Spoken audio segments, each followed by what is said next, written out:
Not yet. All right then. What do you think about this?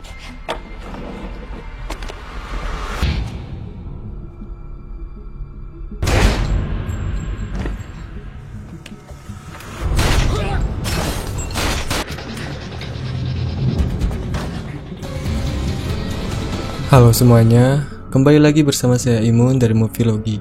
Kali ini saya akan menceritakan sebuah film tentang seorang agen rahasia dan penanganan terorisme. Film ini menceritakan tentang seorang asisten duta besar Amerika dan seorang agen rahasia yang bekerja sama dalam misi menjaga serangan teroris di Paris. Berbagai rintangan mereka hadapi, dari yang mudah untuk dilewati sampai yang sulit untuk dilewati. Baiklah, tanpa berlama-lama lagi, langsung saja kita masuk ke dalam alur ceritanya.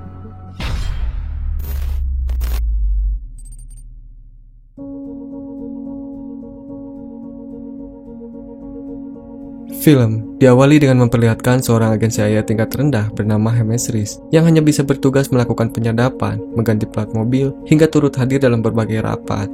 Kali ini, James ditugaskan untuk mengganti sebuah plat mobil yang terparkir di losmen sebuah gedung.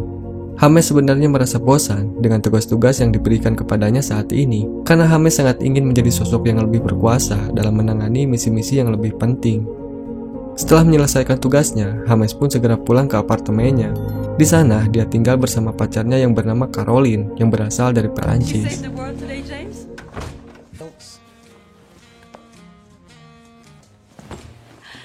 Then tell me.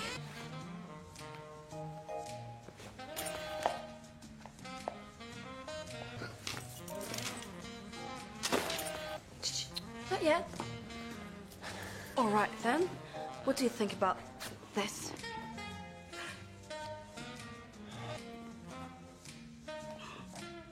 You like the fabric? I love it. I think, wow. There are bedroom curtains.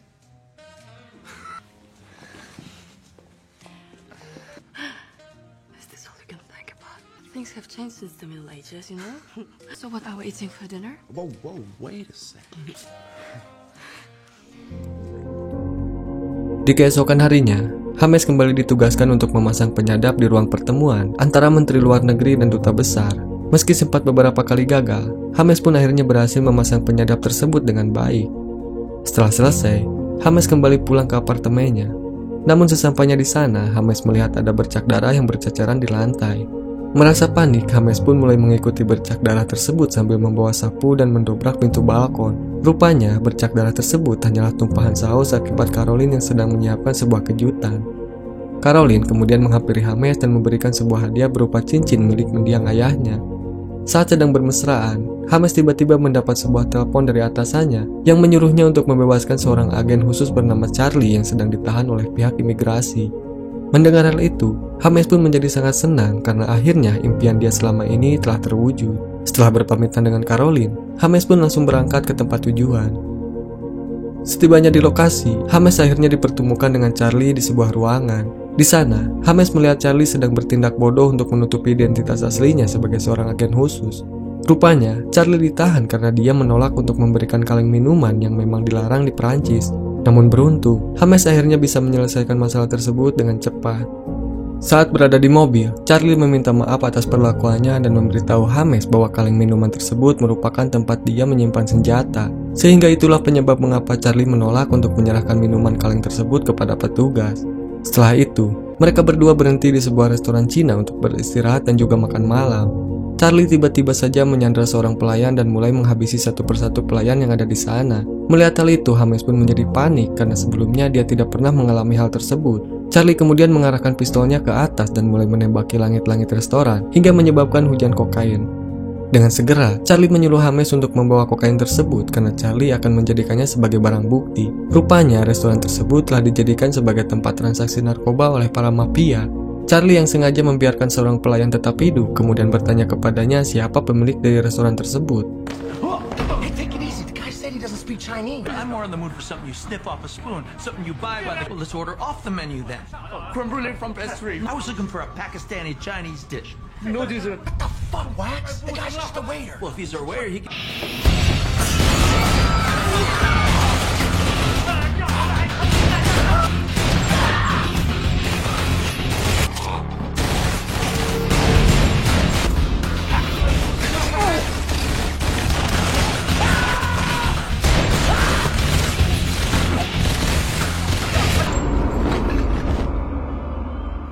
Did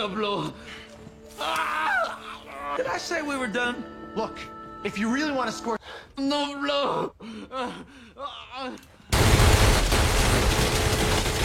Wax on, wax off. Listen, you tell whoever you work for. Did you ever notice the closer you get to the people who cook this shit, the better?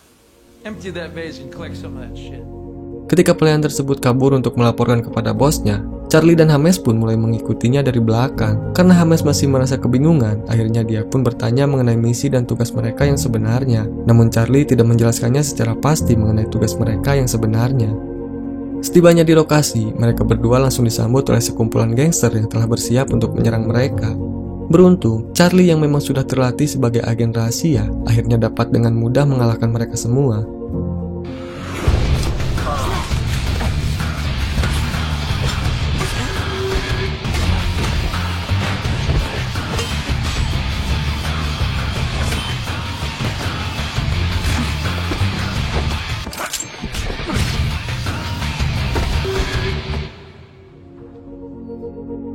Setelah itu, Charlie dan James pun kembali mengikuti pelayan tersebut. Mereka kemudian masuk lewat pintu belakang gedung dan kembali beraksi dengan menaklukkan satu persatu penjaga di sana.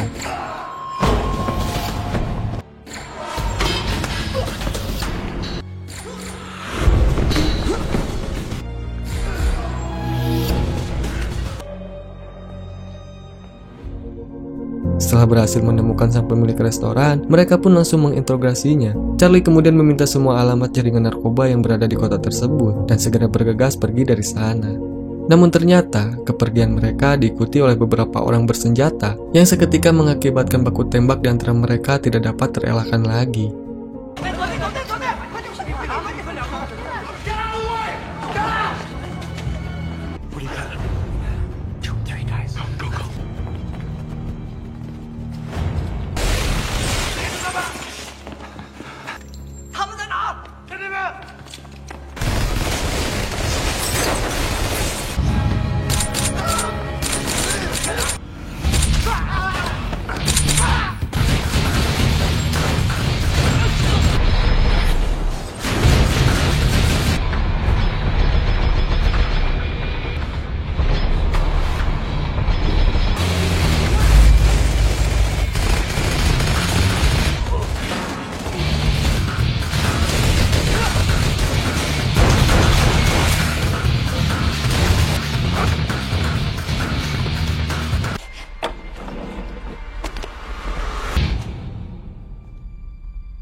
James yang merasa ada yang janggal langsung melaporkan hal tersebut kepada atasannya. Namun sang atasan malah menyuruh James untuk mengikuti apa yang dikerjakan oleh Charlie.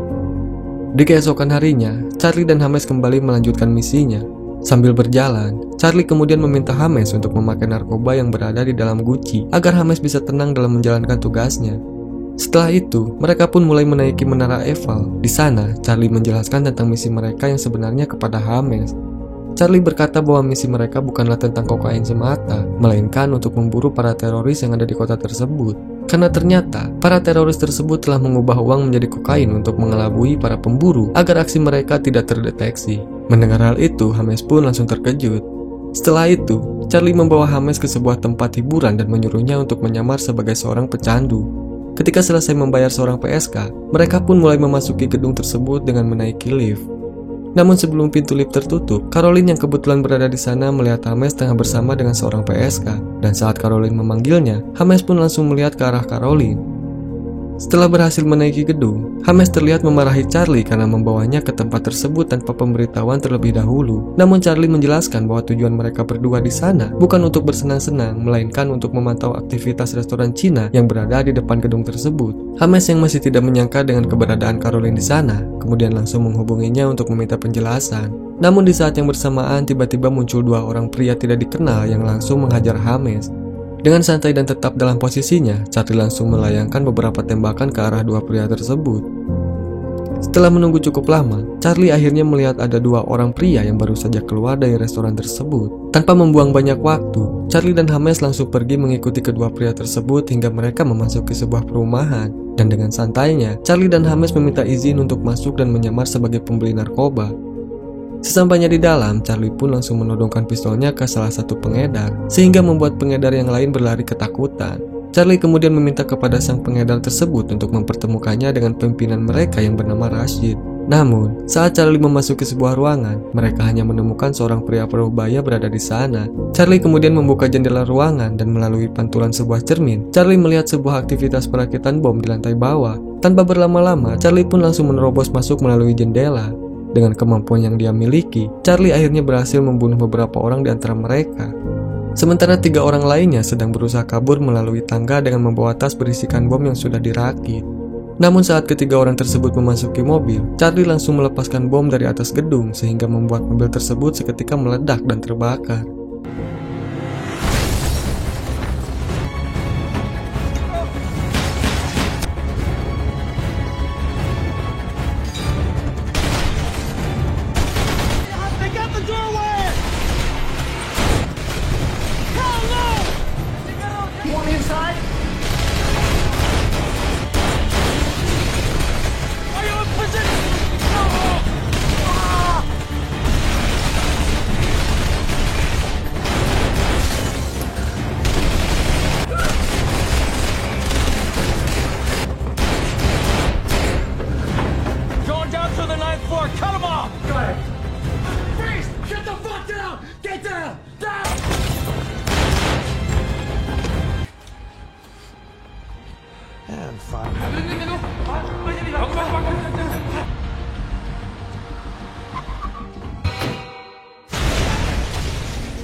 Ketika mereka akan meninggalkan tempat tersebut, James pun dibuat kaget karena di sana terdapat banyak foto-foto dirinya menempel di dinding, yang dimana hal tersebut menandakan bahwa semua aktivitas James sudah dipantau sejak lama. Namun James juga merasa bingung siapa orang yang telah memata-matainya selama ini. Dan di saat yang bersamaan, tiba-tiba polisi berdatangan dan langsung mengepung tempat tersebut. Charlie yang mengetahui bahwa pintu tersebut telah dipasangi bom, kemudian mengajak James untuk kabur lewat pintu belakang. Hingga akhirnya mereka pun berhasil kabur dari sana dengan menggunakan mobil polisi.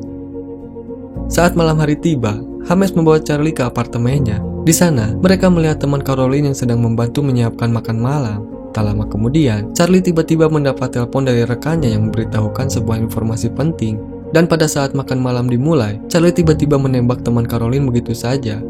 James yang merasa kaget dengan tindakan Charlie kemudian bertanya kepadanya.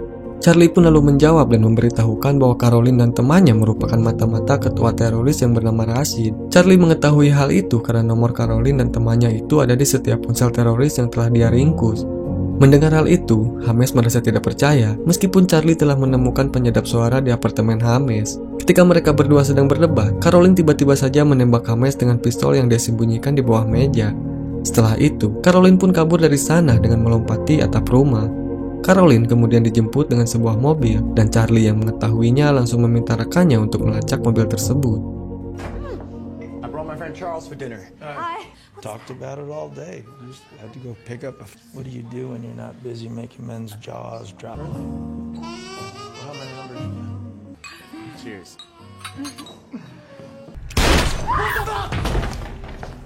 What the hell are you talking about, I'll Wax? show you what I'm talking about. She's Pakistani, you stupid fucking doesn't think she's a terrorist. Rose was a code word. Nicole's number's on every Pakistani. You got the wrong girl, Wax! You got the wrong one! Before we started dating, I had her completely checked. Here, how much you want to bet she's got another dozen? I'll give you my gun. Give me the fucking ring. Give me the ring. Watch this. All right, this is how it works. If there's a transmission...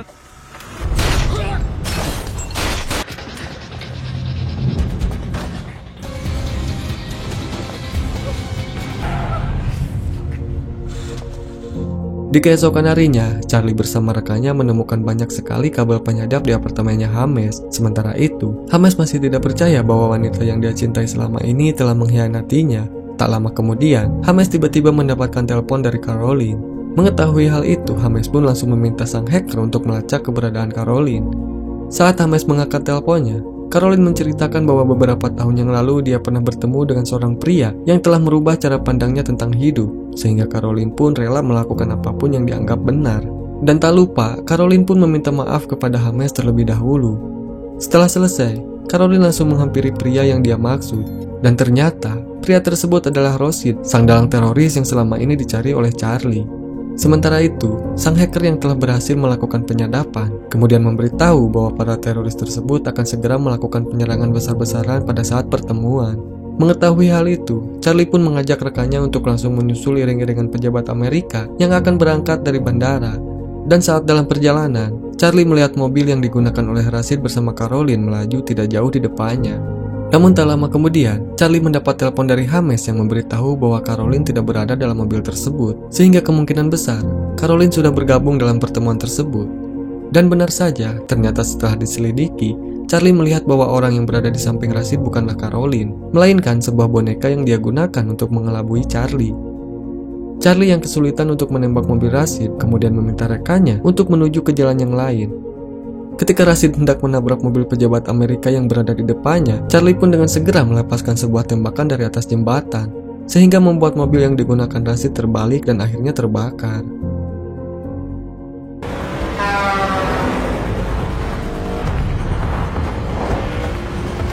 Come on, get me on the bridge.